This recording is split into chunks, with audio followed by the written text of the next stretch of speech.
বলি ও বাছা, আমাকে একটু বিনোদপুরের রাস্তাটা বলে দেবে? ও বাছা, আমাকে একটু বলবে যে এই দিক দিয়ে বিনোদপুরে যাওয়ার রাস্তাটা কোনটা? কি করো তোমার আবার কি চাই শুনি? সকাল সকাল আমার ঘুমটা দিলে তো নষ্ট করে। আমাকে যদি বিনোদপুরের রাস্তাটা একটু বলতে বাছা। বিনোদপুরে যাবে তুমি? ওখানে তোমার কি কাজ শুনি? আছে, অনেক কাজ আছে। তুমি শুধু আমাকে রাস্তাটা বলে দাও বাবা। আচ্ছা শোনো, এই রাস্তা দিয়ে সোজা হেঁটে চলে যাবে, ঠিক আছে? তারপরে বামে একটা রাস্তা পাবে। বামে রাস্তাটা দিয়ে একটু সামনে আগালেই আবার ডাঁয়ে একটা রাস্তা পাবে। সেই রাস্তা থেকে হাত দশেক সামনে গিয়ে একটা বট গাছ দেখতে হবে, ঠিক আছে? ওখান থেকে সোজা গেলেই বিনোদপুরে তুমি পৌঁছে যাবে, ঠিক আছে?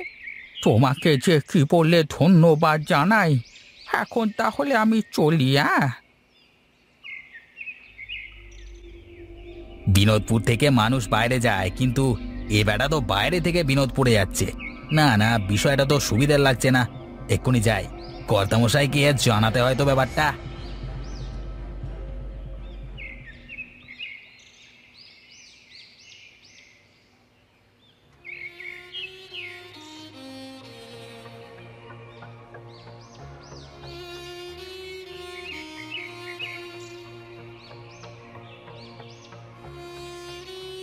কে গো তুমি?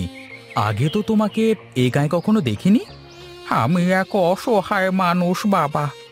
আগে তো এ গায়েরই মানুষ ছিলাম, কিন্তু এখন ঘর বাড়ি বলতে কিছুই নেই। তাই তো আবার এখানেই ফিরে আসলাম। কি বলছেন কি? আপনি বিনোদপুরের মানুষ ছিলেন? হ্যাঁ রে বাছা, এখনকার বিনোদপুর আর আগের সেই বিনোদপুরের মধ্যে যে আকাশ পাতাল পার্থক্য, কোনো মিল নেই। বেশ, এখন বলো, তুমি তাহলে থাকবে কোথায় এখানে? কোথাও একটু জায়গা করে নিতে হবে। ভিটে তো মনে হয় ঘরটাও নেই। বেশ তো, তাহলে চলো আমরা বাড়িতে যাই। তোমার বাড়ি ঠিকঠাক না হওয়া পর্যন্ত তুমি আমাদের বাড়িতে থাকবে। ঠিক আছে বাছা, তবে চলো, তাই হোক।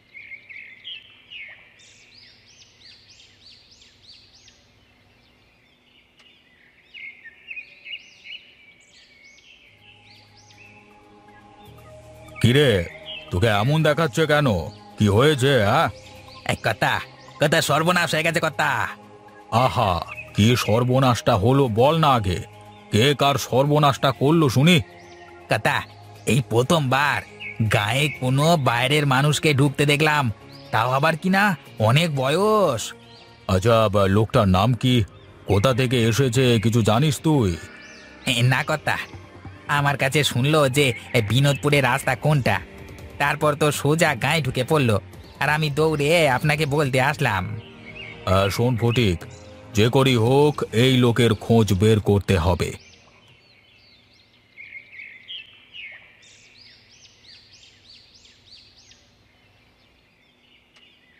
আরে, এটা আমাদের গোকুলের বাড়ি না?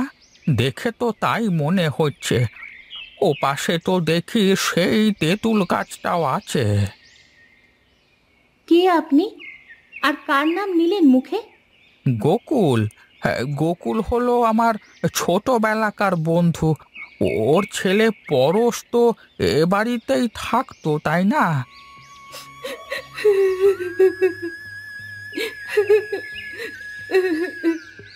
গোকুল হলো আমার শ্বশুর মশাই, আর আমি পরশের ধর্মপত্নী। ও, তাই বলো? আমার কি সৌভাগ্য!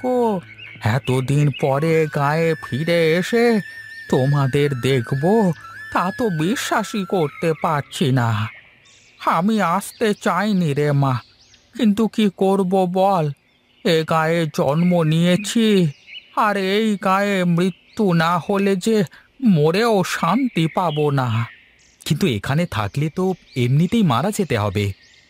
আমাকে নিয়ে তোমাদের চিন্তা করতে হবে না। তোমরা যেভাবে থাকো আমিও সেভাবেই থাকবো। আমার কিছু কাজ আছে, সেগুলো না করে যে আমি মরতেও পারবো না। মা, তোমরা কি বাইরে দাঁড়িয়েই গল্প করবে, নাকি ওনাকে ভেতরে নিয়ে যাবে? তুই দাদু ভাইকে নিয়ে ঘরে যা, আমি হাতের কাজটুকু শেষ করে আসছি।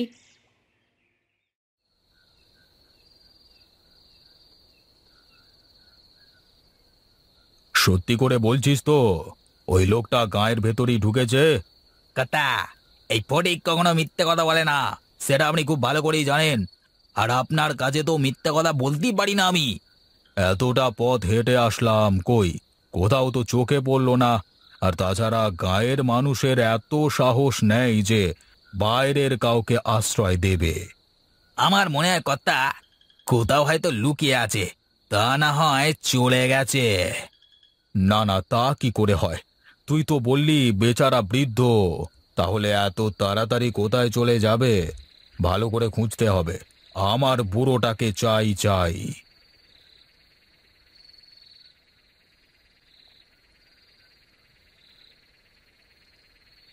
আচ্ছা বাবু, এই পুকুরে কি এমন আছে যে যার কারণে আপনি এই পুকুরে কাউকে আসতে দেন না, কাউকে একাই থাকতে দেন না? তোকে এসব কথা শুনতে হবে না, চল তুই আমার সাথে।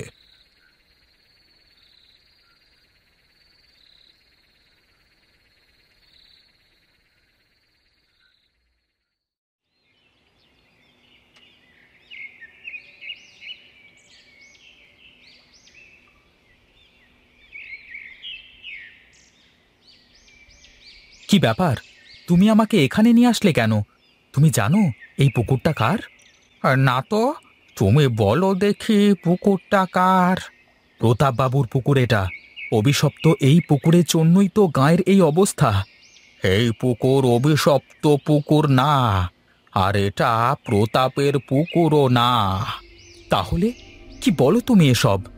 হ্যাঁ রে, এই পুকুরের আসল মালিক আমি। আজ থেকে 20 বছর আগে এই গাঁ ছেড়ে চলে যাই আমরা।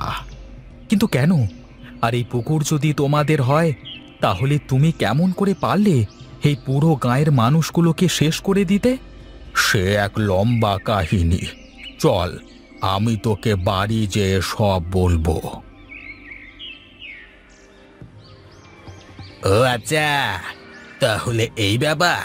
ঠিক আছে, কর্তামশাইকে বিষয়টা এক্ষুনি জানাতে হয়।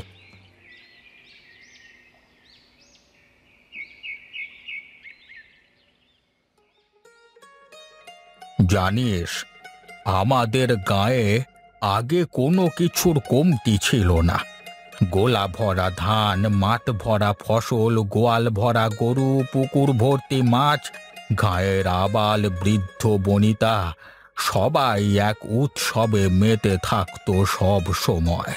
তাহলে আজকে গায়ের এরকম পরিবেশ হওয়ার কারণটা কি? আমাদের গায়ে তো কোনো নদী নেই, এই একটাই মাত্র পুকুর। জমির চাষ থেকে শুরু করে বাড়ির মহিলাদের সকল কাজ হতো এই পুকুরের পানি দিয়েই। হঠাৎ করেই পুকুরের পানি কমতে শুরু করে। ধীরে ধীরে পুকুরের সব পানি শুকিয়ে যায়। গায়ের মানুষের মধ্যে হাহাকার দেখা দেয়। তারপর কি হলো? বাবার আদেশে প্রতাপকে পুকুর খননের কাজ দেওয়া হলো। গায়ের সব মানুষ স্বেচ্ছায় পুকুর খননের কাজে লেগে গেল। কিন্তু প্রতাপের মনে তখন অন্য কিছু চলে। রাতের আঁধারে প্রতাপ গায়ের সেসব মানুষকে মেরে ফেলে যারা স্বেচ্ছায় পুকুর খননের কাজ করতে যায়। সবাইকে মেরে ফেলে? হ্যাঁ, সবাইকে মেরে ফেলে। বাকিরা ভয়ে আর কেউ পুকুরের দিকে যেতে চায়নি। সবাই ভেবেছে হয়তো পুকুরটাই অভিশপ্ত, কিন্তু এর পেছনের ঘটনাটা না কেউ জেনেছে, না কেউ জানবার চেষ্টা করেছে। এত বড় সত্য তুমি কেন লুকিয়ে রেখেছিলে এতদিন? ভয়ে ভয়ে। কিন্তু এখন আর আমার কোনো ভয় নেই। ওই শয়তান প্রতাপের হাতে মরবার ভয় করবার থেকে ওর প্রতিবাদ করে মরলেও শান্তি পাব। তোমাকে আর কিছুই বলতে হবে না দাদু, এখন যা করবার আমি করব, তুমি শুধু দেখো।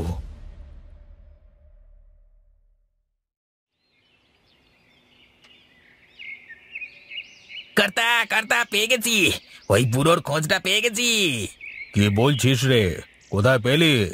কর্তা, আমি মহেশ আর বুড়োকে ওই পুকুর পাড়ে দাঁড়িয়ে কথা বলতে দেখেছি। আর হ্যাঁ, ওই পুকুরটা নাকি ওই বুড়োরই। বুড়োর নাম কি? কোথা থেকে এসেছে কিছু জানতে পেরেছিস? না, এ দূরে দাঁড়িয়ে কি এত কিছু জানা যায় নাকি? তবে মহেশকে ধরলে সব কিছু জানা যাবে। হ্যাঁ, কিন্তু সাবধানে। কোনো রকম গরমিল হলে কিন্তু ফেঁসে যাব একদম। তখন আর কেঁদেও কোনো লাভ হবে না।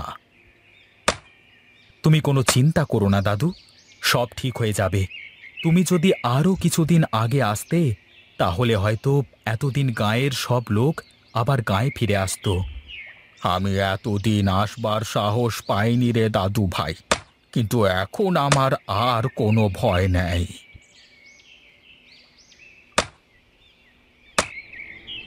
তোমরা সবাই থামো।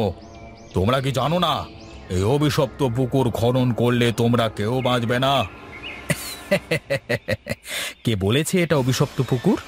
আর হ্যাঁ, এটা যদি অভিশপ্ত হয় তাহলে সেটা তোমার জন্য, প্রতাপবাবু। এই মহেশের বাচ্চা, মুখ সামলে কথা বল।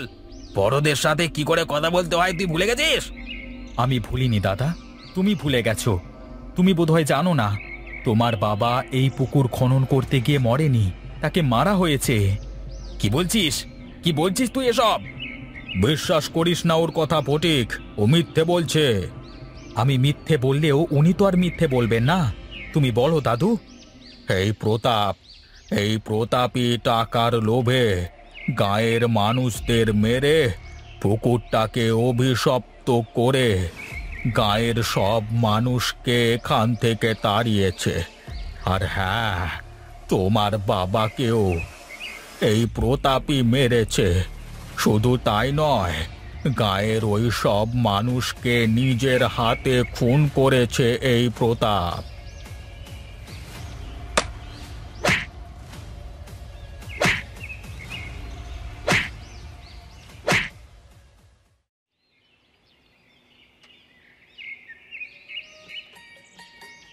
আজকে অনেক দিন বাদে আবার গাঁয়ের এরকম চেহারা দেখে চোখের শান্তি মিলল।